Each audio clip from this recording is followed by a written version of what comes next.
Kamo ba tong tipong relasyon na sigig away tapos taod-taod maokey ra? Bisag gamay ra na away pero padulong na sa dakong away. Kabalo ka, tanang relasyon maabot jud sa point na niana na sitwasyon. Pero sagaran sa ilaha, buwag ang ginabuhat na solusyon. Kay tungod, wala na daw ang love.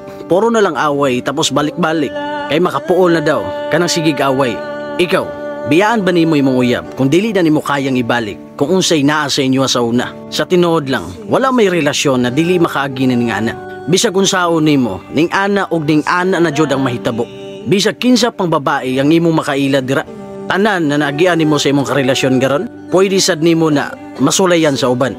Basig gani, basig lala pa. Sa una lang man jud ang malipayon ng tanan. Kay tungod, wala pa mo kabalo sa batasan niyo sa matag usa. Ang problema man gud ninyo, gusto nyo sa relasyon kana masabtan mo. Tapos kung dili na mo masabtan, inyo na sang biyaan. Pero kung biyaan nimo imong uyab garon, tapos mangita na sa kaglain, kay wala nakakasabot sa iya. Para sa ako, ikaw ang pildi. Kay tungod, nitakas ka sa pinakalisod ninyong problema na naagian ninyo or naagian nimo. Unsaon na lang kung magdugay mo sa bagong gipili nimo karon. Isisigaw ko